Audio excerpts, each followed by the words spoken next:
while it may appear that the solutions to strengthening multilateral institutions may appear difficult, there is actually one silver bullet we have that can rescue the UN immediately. And paradoxically, that silver bullet solution has been provided by a former American president called Bill Clinton.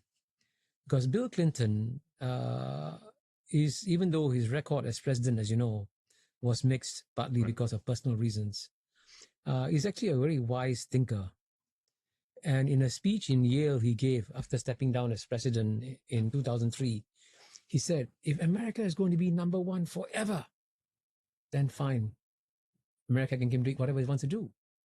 But then he added a but. He said, but if we can conceive of a world where America is no longer the dominant political, military, economic, cultural superpower in the world, then surely it is in America's national interest to strengthen multilateral institutions, multilateral processes, multilateral rules, multilateral norms. And he didn't say this, but what he was implying is that then these multilateral rules and norms would then constrain the next number one power, which of course will be China. So it was a very wise prescription. And by doing so, he was actually admitting what we all know to be the truth.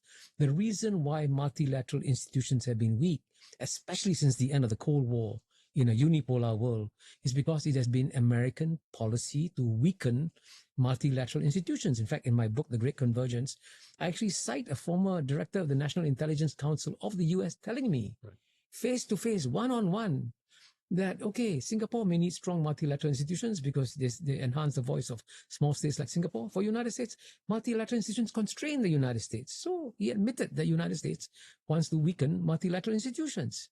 And so, but just imagine a world in which the United States realizes that in its interest to strengthen multilateral institutions.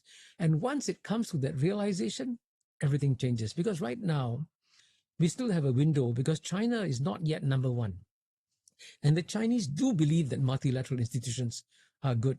So if you can imagine a world in which the United States and China agree that we should have strong multilateral institutions, then voila, the problem has been solved.